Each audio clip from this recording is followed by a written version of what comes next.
कभी कभी ये दिल किसी से भी लग जाता है। आखिर क्यों होता है ऐसा? शायद ये एक रूह का पाक रिश्ता होता है दूसरी रूह के साथ, जो ना समाज की बनी दीवारों से डरता है ना नियमों को। लेकिन समाज के बने नियम, पुरानी सोच ऐसी रूहानी रिश्तों को कलंकित कर देती है और आखिर में सब खत्म हो जाता है। वो साथ, वो एहसास, और बचता है तो सिर्फ मातम।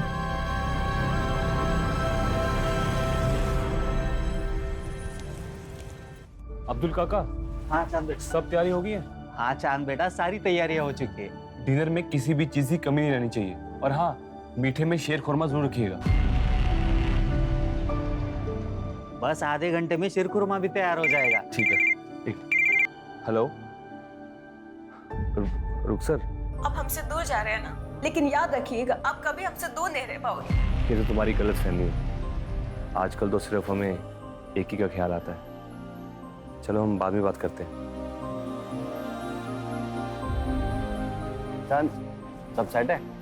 जी अरबाज भाई, सब ठीक है। ये हीना तबस्सुम कहाँ रह गई? हीना तबस्सुम, और कितना वक्त लगेगा? आ गए भाईजान। कैसी लग रही हूँ?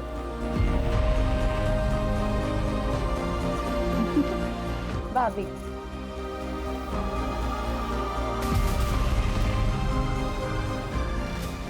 बेगम को तैयार होने के लिए थोड़ा तो वक्त लगेगा ना मियाँ? और कितना वक्त लेंगी आप? अब हमारी बहन को देखिए, कितना जल्दी तैयार होकर आ गई। एक मिनट, तेरा कॉल है। हाँ। हेलो। हाँ जोया।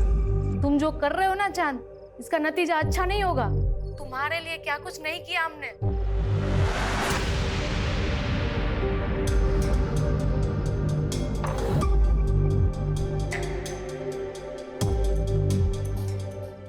हेलो। हाँ जोया। अरे एक मिनट सांस तो ले लो। ऐसा कुछ नहीं जैसा तुम सोच रही हो। एक मिनट बाद में बात करते हैं। हेलो। हाँ डिम्पी। हम अपनी जान दे देंगे चांद, अब मुझसे बर्दाश्त नहीं होता। अरे प्लीज अब नहीं यार, फंक्शन में कुछ ही देर बाकी है। तुम पर भरोसा करके मैंने बहुत बड़ी गलती कर दी। अब रुको, हम बाद में बात करते हैं।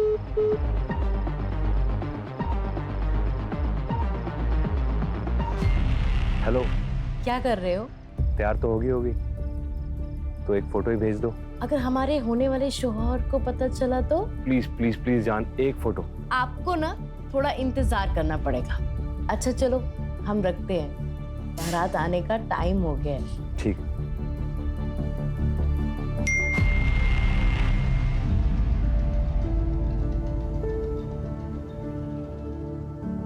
ये हो गए तैयार हमारे दूल्हे राजा। हमारी दुल्हन तैयार हो गई? हाँ हो गई, चलिए अंदर।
चांद, चांद, चांद, चांद भैया,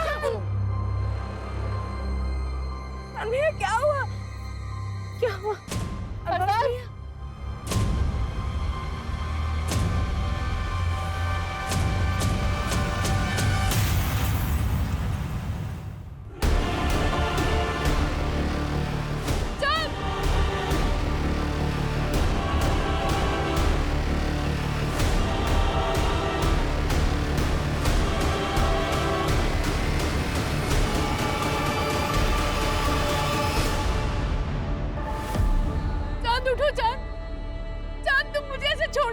सकते चांद।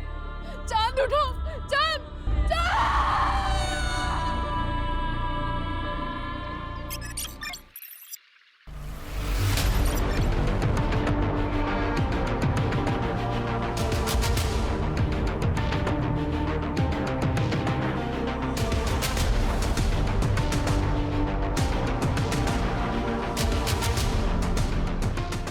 तीसरी बार तुमने अपना रिकॉर्ड तोड़ा है। Well done. थोड़ा और एफर्ट डालोगे ना तो बेटर हो जाएगा। और वैसे भी ना नेशनल के लिए बेस्ट है, लेकिन एशियन गेम में मेडल लाने के लिए ना थोड़ा अच्छे से करना पड़ेगा। सही कह रही हो तुम। आप डाइट फॉलो कर रहे हो ना, जो हमने आपको बताया था? तुम्हें पता है ना हम कितने इंटेलिजेंट हैं। अच्छा, वो कैसे? वो ऐसे कि हमने अपने न्यूट्रिशन से प्यार कर लिया। अब सारी जिंदगी फिटनेस की टेंशन खत्म। अच्छा, लेकिन हम सीरियस हैं। हम चाहते हैं कि आप अपना स्टेमिना बढ़ाओ एशियन गेम के लिए, और बहुत जरूरी है। तुम्हें मेरे स्टेमिना पे शक है तो एक बार हटो।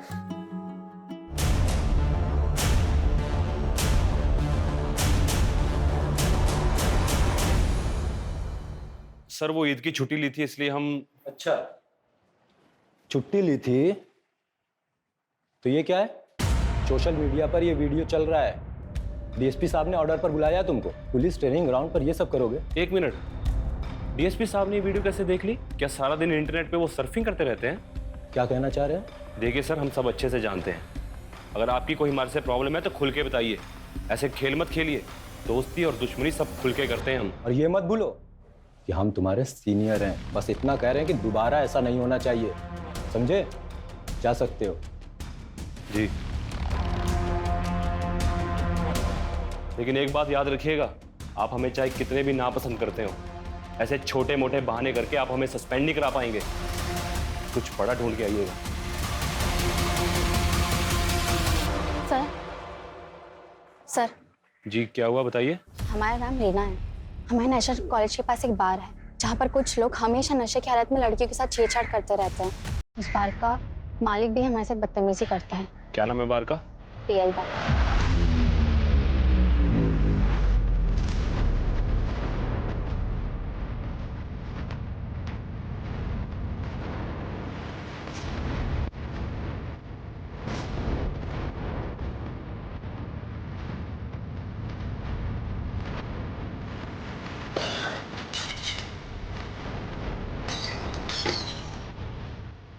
ये दिमाग खराब है क्या तेरा?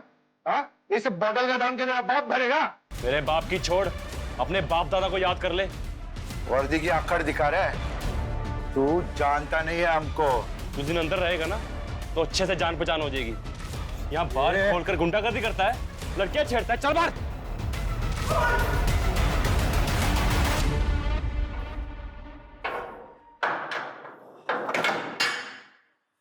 ये सब क्या चांद? कुछ नहीं सर, अपनी ड्यूटी कर रहे हैं। ये आदमी ना कहानी मत सुना मुझे। और ये मत भूलो कि ये जो वर्दी मिली है ना, स्पोर्ट्स कोटा में मिली है तुम्हें। ना तुम्हारे बस की बात नहीं है सब इंस्पेक्टर बनना। जिस आदमी को अंदर डाला है ना, तुरंत रिलीज करो। सर इसके खिलाफ कंप्लेंट मिली है हमें। कंप्लेन मिली है? मतलब कोई भी लड़की आकर कुछ भी कहेगी, बिना इंक्वायरी किए मान लोगे? हाँ मिश्रा जी? Yes sir. ये सज्जन आदमी को तुरंत रिलीज करिए। यस।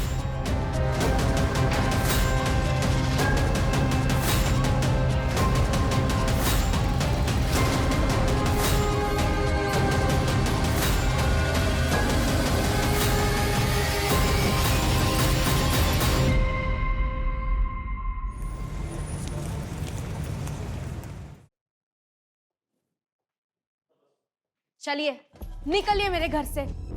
आपकी हिम्मत कैसे हुई यहाँ आने की? हाँ, निकलिए। तबस्सुम, मैंने आपसे कितनी दफा कहा है, मुझे नहीं आना है आपके साथ घर वापस। मानते हैं हमसे गलती हुई, लेकिन नाराजगी छोड़ो और हमारे साथ चलो। कब तक ये मायके में पड़ी रहोगी? मतलब आप? वो यहाँ पड़ी नहीं है, तबस्सुम का भी घर है ये। चांद, वाह, अपने ही बहनोई की गिरबान पर हाथ डाला। शर्म, हया, तहजीब सब भूल गए। ये भी भूल गए कि अपनी बहन के शौहर से किस तरह से बात करती है। इससे तो मेरा अब ये जूता बात करेगा। अगर तू नवाब के खानदान का है तो हम भी कोई सड़क छोड़कर नहीं आए। हमारे अब्बू अमीमानंद के कालीन के सबसे बड़े व्यापारी हैं। रही बात तबस्सुम की, तो आज नहीं तो कल हम इसे लेकर जाएंगे।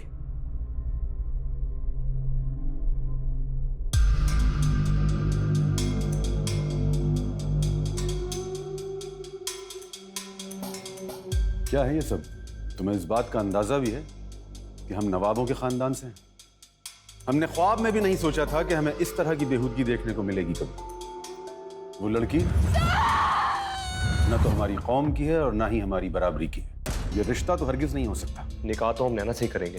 फिर तो हमारी लाश पर से गुजर कर करना होगा तुम्हें ये निकाह। अब्बा, बुरा ना मानिएगा, पर आज दुनिया बहुत आगे बढ़ चुकी है और हमें चांद को अपने फैसले लेने का हक देना चाहिए।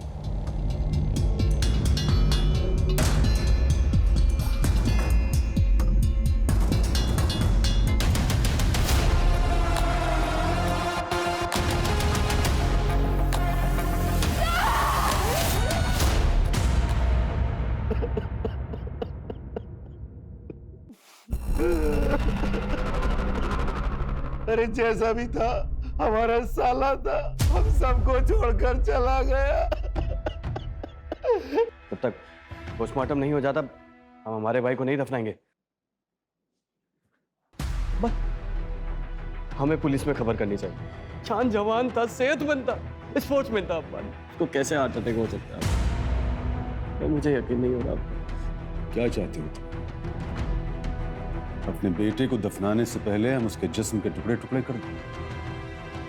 डॉक्टर ने डेथ सर्टिफिकेट दे दिया है, अब किसी पोस्टमार्टम की कोई जरूरत नहीं। चलो जनाजे की तैयारी शुरू करो।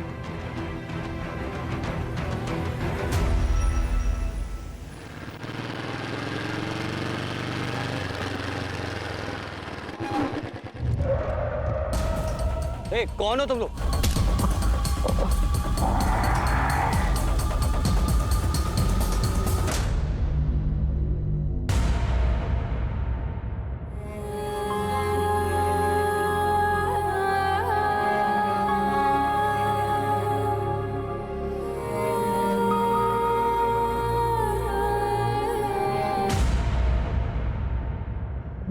चांद को ऐसे कैसे हार्ट अटैक आ सकता है? चांद जवान था, सेहतमंद था, स्पोर्ट्समैन था। चांद को हार्ट अटैक हो ही नहीं सकता। मैं यकीन नहीं कर पा रहा हूँ। अब्बा। हाँ बेटा। अब्बा, आप दिल के मरीज हैं। भाई के जाने का गम सबको है, मगर आप यूं ही ये सब सोचते रहोगे तो आप ही की तबीयत बिगड़ेगी ना। अब ये सब सोचना बंद कीजिए और ये लीजिए दवाई।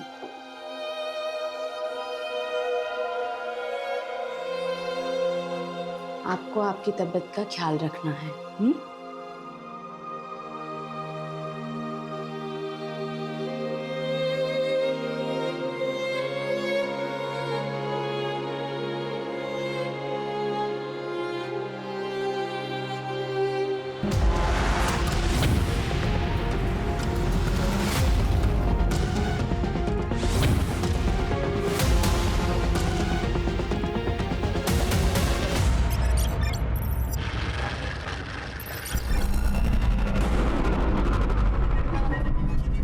जी कहिए। मेरा आज इंटरव्यू है, मुझे देर हो रही है। मुझे अगले आईटी चौराहे तक उतार देंगे?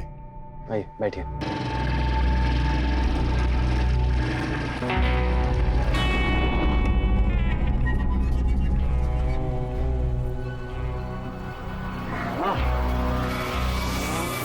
बस बस यही रोक दीजिए। Thank you sir, thank you so much.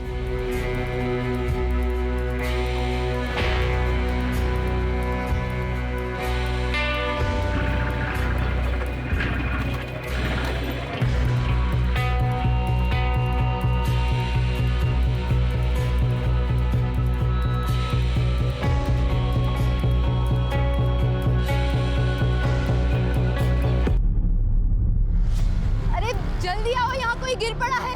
भाई साहब क्या हुआ आपको? उस आदमी ने कुछ चुभाया। कौन आदमी? क्या हो गया इसको? ये बोल रहा है किसी ने कुछ चुभोया है इसे। ऐसे मुंह देखता रहेगा, इसको अस्पताल भी लेके चले। डॉक्टर डॉक्टर डॉक्टर देखो ना इसे क्या हो गया।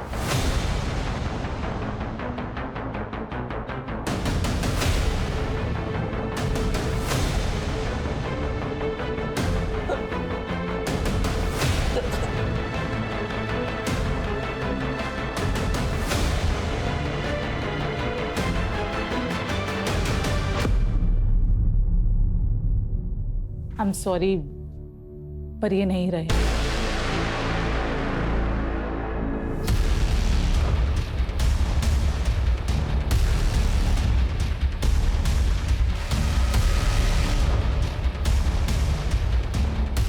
इनको किसने बुलाया? मैंने बुलाया सर, मुझे केस हार्ट अटैक का नहीं लगता है। Hello doctor. Hello inspector. Doctor Divya ने हमें फोन पे बताया था कि इनके कंधे पे कोई पिन चुभोने का मार्क है। जी, यहां पर।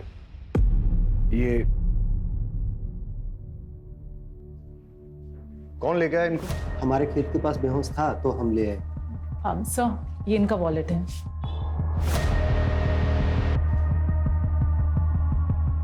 नवाब अरबाज कुरैशी, उन्नाव। फैमिली को इन्फॉर्म करो और बॉडी को पोस्टमार्टम के लिए भेजो। Right sir.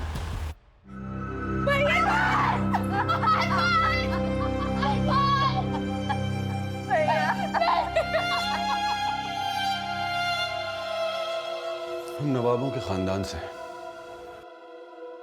पूरे उन्नाव में हमारी शान थी, लेकिन एक झटके में हमारा पूरा कुनबा बिखर गया। पहले छोटा बेटा चांद और अब अरबाज। हमारे अरबाज चांद से बेहद मोहब्बत करते थे। उन्हें यकीन ही नहीं हो रहा था कि चांद को हार्ट अटैक कैसे आ सकता है। अरबाज को ऐसा क्यों लगता था कि चांद की मौत हार्ट अटैक से नहीं हुई है? शायद वो अपने भाई की मौत के सदमे में था।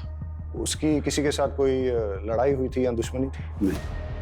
मैं बड़े भाई अरबाज के बारे में पूछ रहा था। जी नहीं थी। वो लखनऊ में क्या कर रहा था? उन्नाव में हमारी सीमेंट की फैक्ट्री है और लखनऊ में उनके क्लाइंट्स। शायद उसी सिलसिले में आया होगा। इंस्पेक्टर साहब, हमको लगता है कि हमारे अरबाज का जरूर कोई दुश्मन होगा, क्योंकि जब कुछ दिन पहले वो घर पे आए थे ना, तो किसी ने उन्हें बहुत मारा था। सर, जब अरबाज पर अटैक हुआ था उसी समय मैंने उससे कहा था कि पुलिस स्टेशन में आकर एक FIR कराने के लिए। सुना है नवाब साहब कि आपके ऊपर किसी ने हमला कर दिया। आप ना पुलिस स्टेशन आ जाइए और आकर एक FIR लिखवा दीजिए। लेकिन वो आया ही नहीं। बेचारा अपने भाई चांद गिरा हार्ट अटैक से। चांद एक नेशनल लेवल एथलीट था, सब इंस्पेक्टर था और उसकी फैमिली बोल रही थी कि एकदम फिट था। अब उसका इस तरह हार्ट अटैक से मरना कुछ समझ में नहीं आ रहा है। आजकल तो लोग जिम में एक्सरसाइज करते करते बेवजह मर जाते हैं हार्ट अटैक से। आप ही हैं नवाब साहब के फैमिली डॉक्टर? जी हाँ। आप यकीन से कह सकते हैं कि चांद की मौत हार्ट अटैक से हुई थी? नवाब साहब के घराने की फैमिली हिस्ट्री में दिल की बीमारी है। चांद, अरबाज, उससे पहले उनकी माँ भी 2 साल पहले हार्ट अटैक से मरी थी। ठीक है, आप जा सकते हैं। ठीक है। अर्जुन सर, चांद के पोस्टमार्टम के साथ साथ उसका टॉक्सिकोलॉजी टेस्ट भी करवा। सर। 2 भाइयों की मौत, वो भी एक के बाद एक, और अरबाज के साथ मौत के पहले मारपीट भी हुई थी। वो ना हो, इसमें कोई दुश्मनी का एंगल जरूर है। अब सवाल ये उठता है कि दुश्मन घर के बाहर है या अंदर। अरे कूद जा लल्ले, कुछ नहीं है। नहीं अनु, मैं नहीं कूदूंगा। अरे तुम्हारी ऐसी की तैसी। नहीं अनु, मत। अनु, कुछ हो जाता तो। हो गई नौटंकी, कमर तक तो पानी नहीं है तुम्हारे। नौटंकी बाज।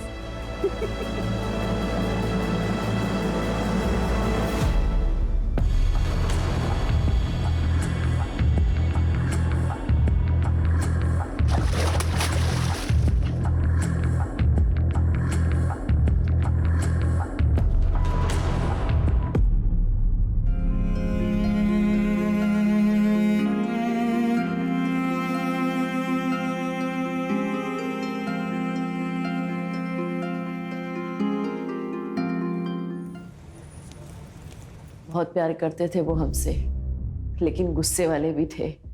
हम उन्नाव पुलिस वालों को कह कह के थक गए थे कि चांद को हार्ट अटैक नहीं आ सकता है। हम खुद पेशे से न्यूट्रिशनिस्ट हैं। उनके खाने पीने में कड़ी निगरानी रखते थे हम। अभी अभी आपने बताया कि वो व्यवहार से थोड़े गुस्सैल थे, तो उनकी किसी के साथ कोई अनबन जिसके बारे में आप जानती हैं? शायद हमारी शादी, हम दोनों अलग अलग धर्म के थे और इस शादी के खिलाफ बहुत से लोग थे। मेरे कुछ घर वाले और चांद के कुछ जानने वाले लोग। ऑनलाइन तो हमारे रिश्ते का मजाक भी बना। ये देखिए,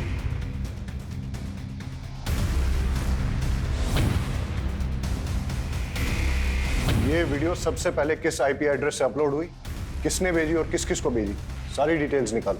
जी सर, और मैंने उस चौक पे भी पता करने के लिए कह दिया है जहां अरबाज के साथ मारपीट हुई थी। वहाँ की सीसीटीवी फुटेजेस भी मंगवा ली है, शायद वहाँ से कोई क्लू मिल जाए। सर, ये अरबाज की पोस्टमार्टम रिपोर्ट है। ठीक, जाओ। ओके सर, पोस्टमार्टम रिपोर्ट के हिसाब से अरबाज की मौत हेवी पॉइजनिंग की वजह से हुई। ये भी लिखा है कि अगर ज़्यादा मात्रा में लिया गया हो तो महज कुछ ही मिनटों में उस इंसान की मौत हो सकती है।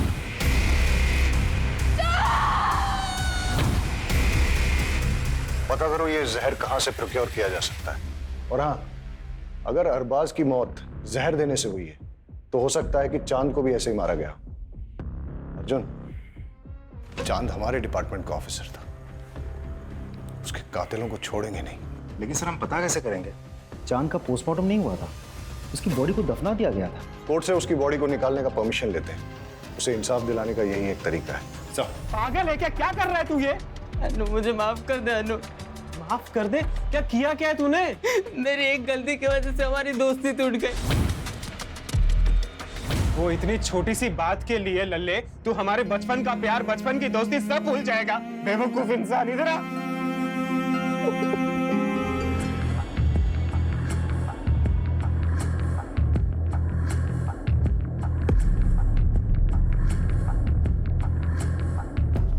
तो चांद के अवशेष को निकलवाकर टॉक्सिकोलॉजी के लिए भेज दिया गया है।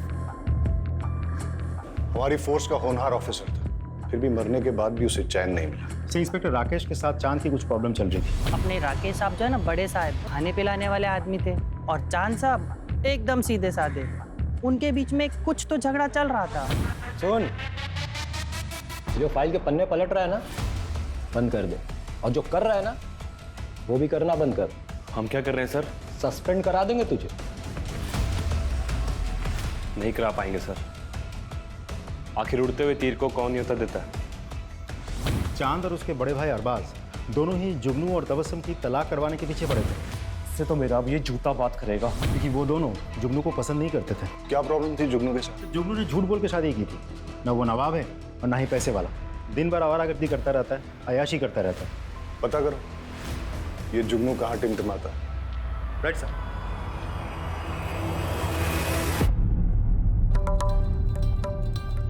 निम्मो भाई, आज ऐसा मुजरा करना कि घर जाने के बाद भी तुम्हारा खुमार ना उतरे।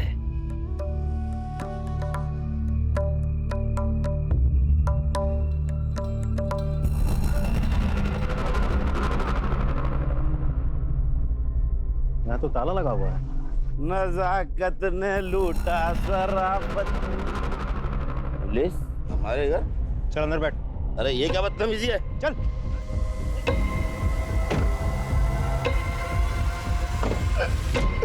जनाब, हमने कुछ नहीं किया है, बस हमें हमारी बेगम हमारे घर में चाहिए। हम उनसे बहुत मोहब्बत करते हैं। दोनों भाई तेरे खिलाफ थे। चांद जो कि पुलिस ऑफिसर था, पहले तूने उसको मार दिया, और साथ ही साथ नवाब साहब की प्रॉपर्टी का एक हकदार कम कर दिया, और फिर मौका मिलने पर उसके बड़े भाई अरबाज को भी रास्ते से हटा दिया तूने। तो तेरा तलाक भी नहीं हो सकता तबस्सुम से। अब तू जिंदगी भर नवाब की हवेली में थोड़ी शराब, थोड़ी कबाब, थोड़ी उर्दू, थोड़ी नमाज़त नहीं करता रहेगा। लाहौर में लकूवत, हम उनका खून कैसे कर सकते हैं साहब? तो चांद की पोस्टमार्टम रिपोर्ट आ गई है, उसे भी वही जहर दिया गया है जो अरबाज को दिया गया था। मतलब दोनों भाइयों की मौत एक ही तरह से हुई है, यानी कि कातिल एक ही है और उसका मोटिव भी एक ही है। दोनों भाइयों की मौत से सबसे ज्यादा फायदा किसको हो सकता है? सर, मुझे तो लगता है हमें जुगनू पर नजर रखनी चाहिए। तो रखो। और कुछ पता चला? सर, हम अरबाज का कॉल रिकॉर्ड चेक कर रहे थे, पता चला कि वो एक सीबीआई ऑफिसर के साथ टच में था। नाम है सदानंद भोसले।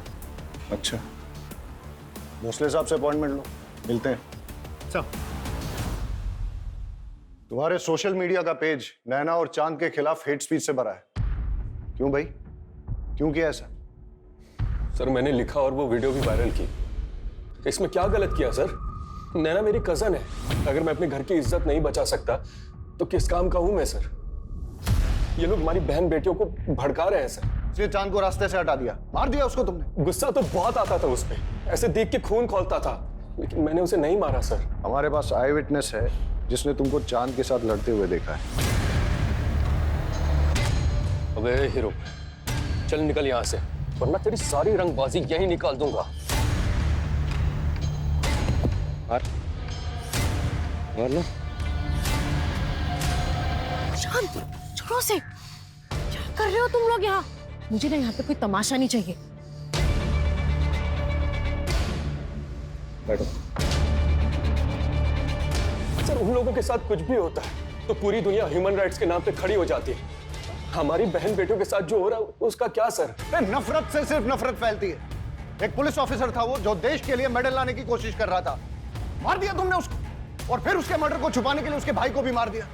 ऐसे नहीं मानेगा ये। तुम्हें क्या लगता है एक पुलिस ऑफिसर का मर्डर हो जाएगा और पुलिस हाथ पे हाथ धरी बैठेगी? लेके जाओ इसे, और तब तक तोड़ो जब तक ये सच नहीं बोलता। लेके जाओ।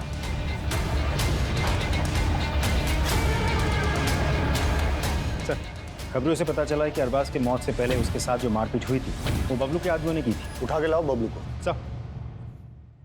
साहब हमने यार बस सबको मारा था साहब, लेकिन उसने हमें पैसे दिए थे साहब मारने के। उसने किसने? जुगनू मियां ने साहब।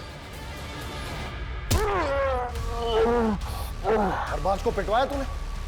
साहब मैं बहुत गुस्से में था साहब। जब मैं चांद के जनाजे में गया तो अरबाज ने मेरे साथ बदतमीजी की।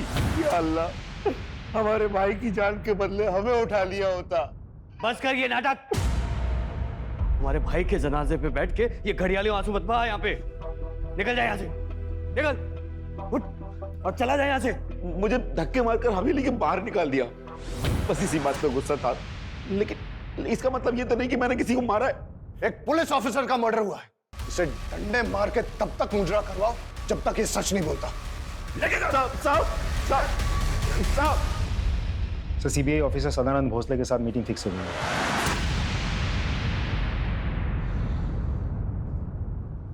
अरबाज ने मुझसे बात की थी।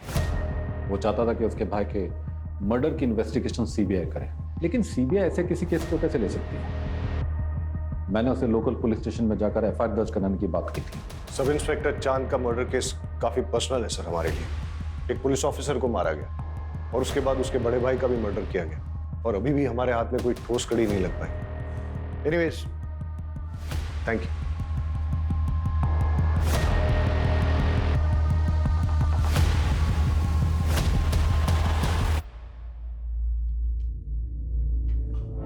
अवस्थी साहब थोड़ा ध्यान रखिएगा। उस मर्डर केस की पुलिस जोर शोर से जांच कर रही है, कहीं बुझती हुई चिंगारी सुलगती हुई आग ना बन जाए। केस के लिए जरूरी है इसलिए तुमसे पूछ रहा हूं, क्या तुम्हारे और चांद के बीच में फिजिकल रिलेशंस थे? नहीं सर, हमने डिसाइड किया था कि जो करेंगे शादी के बाद करेंगे। लेकिन आप ये सवाल क्यों पूछ रहे हो? इससे उसकी मौत का क्या वास्ता है? जांच में हमें यह पता चला है कि चांद उन्नाव के बाहर एक केमिस्ट से रेगुलर तौर पे सेक्सुअल परफॉर्मेंस की दवाइयां खरीदता था।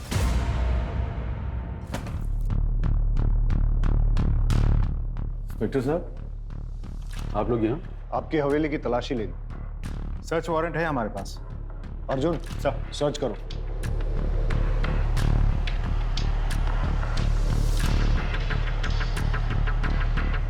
और कितनी तकलीफें पहुंचाएंगे हमें? जाइए यहाँ से, अकेला छोड़ दीजिए हम सब। बंद कीजिए ये सब। आपके दोनों बेटों की हत्या हुई है और आप चाहते हैं कि हम इन्वेस्टिगेशन बंद कर दें?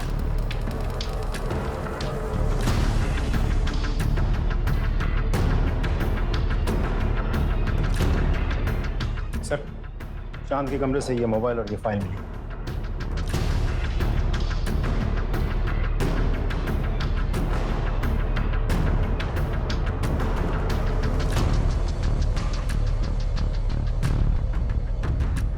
इंस्पेक्टर राकेश अवस्थी से मिलना पड़ेगा। आपका चांद के साथ कोई प्रॉब्लम चल रहा था तो आपने उसे मरवा दिया, और फिर इस मर्डर को छुपाने के लिए चांद के बड़े भाई अरबाज को भी मरवा दिया। ये सब बकवास और बेकार की बातें हैं। ये डॉक्यूमेंट्स देखिए, चांद ने ये सबूत इकट्ठे किए थे कि 6 महीने पहले एक लड़के को आपकी कस्टडी में टॉर्चर करते हुए आपने उसे मार डाला।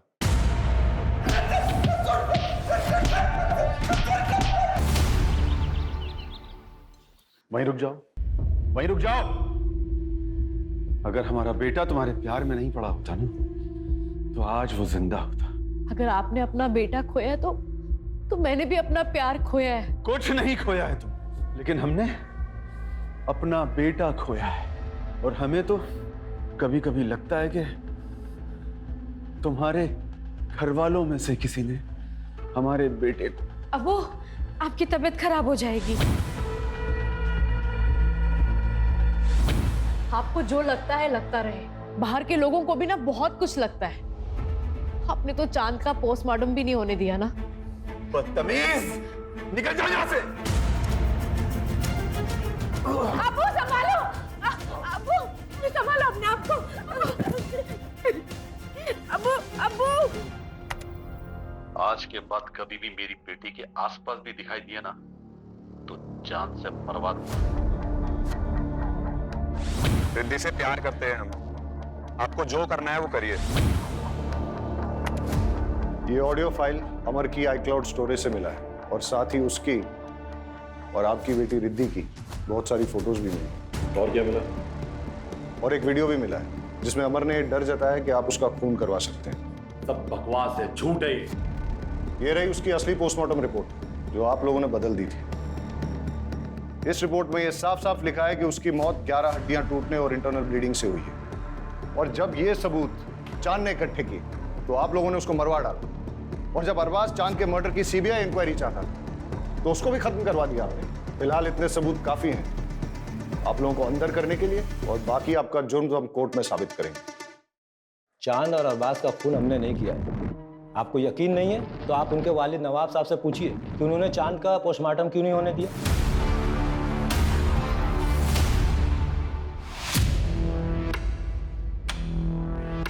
कैसे हैं इकबाल साहब? ठीक है। अभी हमें जब पता चला कि इकबाल साहब को हॉस्पिटल लेके आए तो हमने सोचा कहीं इनके साथ भी ऐसा ही तो नहीं हुआ जैसा इनके बेटों के साथ। नहीं सर, नवाब साहब को सिर्फ दिल की बीमारी है। ये उनकी जो लेटेस्ट रिपोर्ट्स आई है उसके हिसाब से लग रहा है कि बहुत दिनों से उन्होंने अपनी दवाई नहीं ली।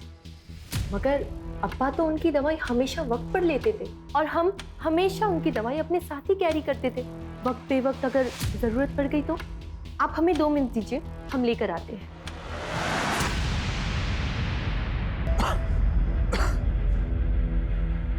नवाब साहब, एक बात हमारी समझ में नहीं आई।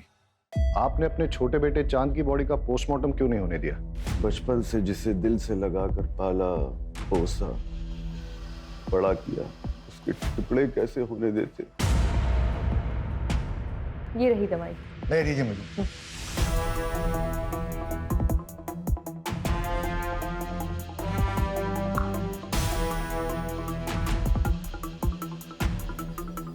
सर ये तो शुगर है, चीनी है ये।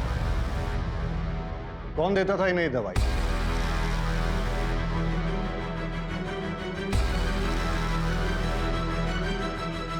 तुमने अपने अब्बा को मारने की कोशिश की, क्यों किया तुमने ऐसा? प्यार करते थे हम किसी और से, मगर हमारे अब्बू ने हमारा निकाह उस जुगनू से करवा दिया। नवाबी चोला ओढ़ एक जालिम और जिद्दी इंसान है मेरे अब्बू। और तुम्हारे भाई? उन्होंने भी नहीं रोका इंस्पेक्टर साहब मेरे अब्बू को। चांद भैया ने खुद के निकाह के वक्त तो किसी की भी नहीं सुनी, मगर मेरे निकाह के वक्त उनके मुंह में दही जम गया था। नफरत हो गई थी हमें उन सब से। अच्छा हुआ दोनों मर गए, काश मेरे अब्बू भी मर जाते। मर गए या तुमने मरवा दिया? नहीं इंस्पेक्टर साहब, चाहने में और करने में फर्क होता है। हमें नफरत जरूर थी मगर हमने नहीं मारा उन्हें, सच्ची।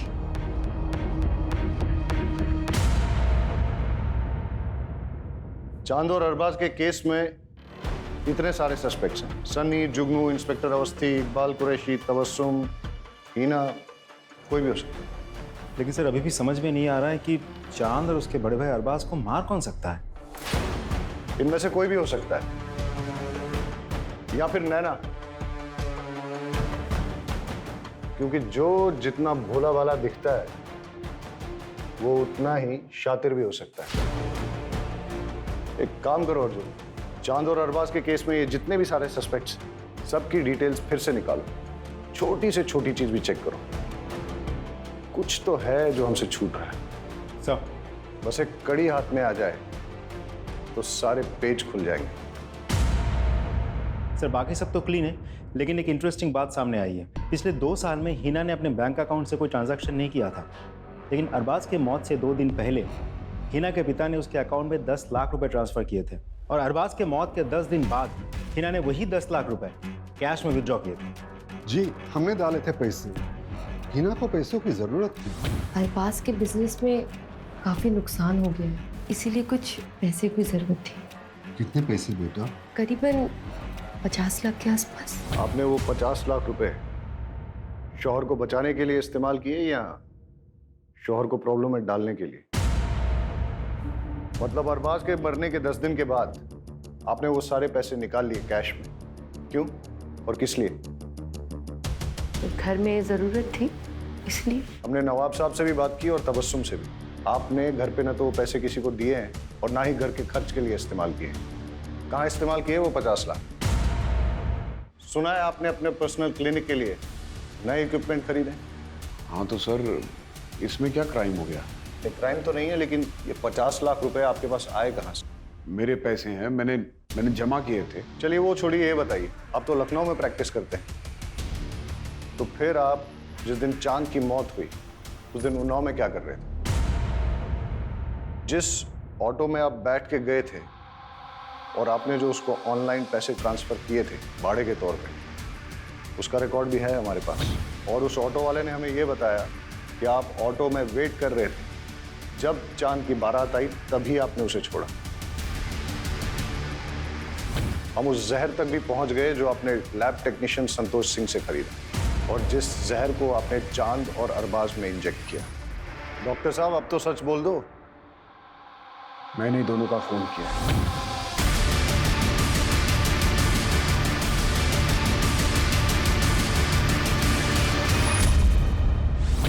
सच आपको हम बताते, जब हमारी शादी अरबाज से हुई तो हम बेहद खुश थे, मगर हमारी खुशी तो सिर्फ चंद पलों की थी।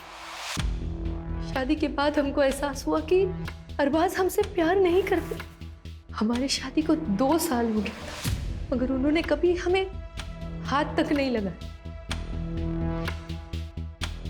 हमें उन पर शक होने लगा। एक दिन फिर अरबाज बाहर जा रहे थे, तब हमने फैसला किया कि आज इनका पीछा करेंगे।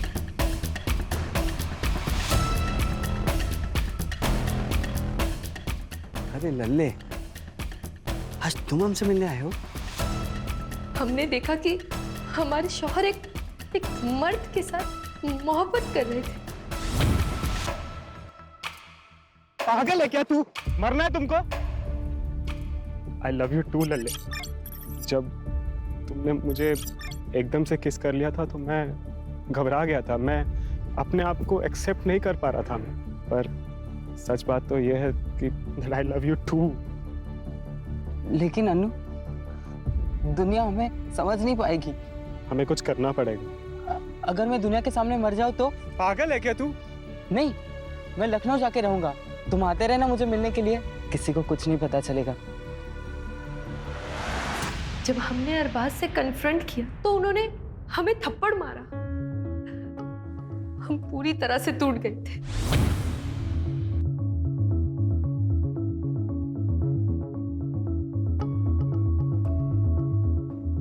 क्या हुआ भाभी? आप रो क्यों रही हैं? तुम्हारे भाई हमसे नहीं बल्कि एक मर्द से मोहब्बत करते हैं। अरे हमको समझ में नहीं आ कि हम करें तो क्या करें। अभी आप रोइए मत। हम बेहद खुश थे, भले ही हम दोनों के बीच में एक छोटा सा रिश्ता बना हो, मगर हमने चांद से मोहब्बत की थी और उसने फिर शादी करने का फैसला ले लिया। ये तुम क्या कह रहे हो चांद? हम तुमसे प्यार करते, तुम ये नहीं कर सकते। हमें छोड़ के तुम किसी और से शादी नहीं कर सकते। हम आपसे प्यार नहीं करते, वो बस एक हमारी गलती थी। हम नैना से प्यार करते और भैया को हम और दगा नहीं दे सकते। ये आपका नसीब है।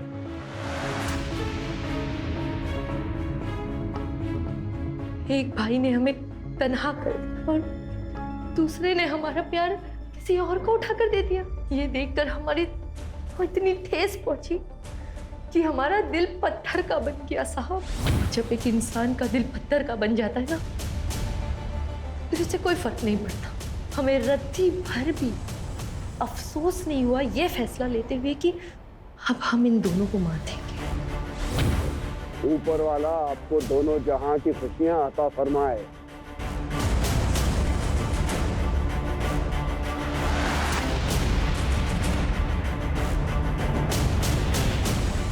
अरबाज को उसके भाई के खून के बाद तड़पते हुए देख के बहुत खुशी हो रही थी हमें, मगर अरबाज के सर पर तो अपने भाई की मर्डर की इंक्वायरी करने का भूत सवार हो गया। बस फिर क्या, अरबाज और उसके भूत दोनों को साथ में दफना दिया। जी कहिए। मेरा आज इंटरव्यू है, मुझे देर हो रही है। मुझे अगले आईटी चौराहे तक उतार देंगे?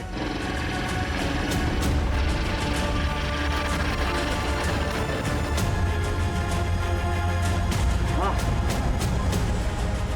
बस यहीं रोक दीजिए। Thank you sir, thank you so much.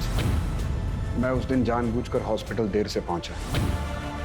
अगर हॉस्पिटल में मेरी आरएमओ डॉक्टर दिव्या ने अरबाज के कंधे पर निडल का घाव और वो खून की बूंद नहीं देखी होती, तो अरबाज की मौत भी हार्ट अटैक ही साबित होती।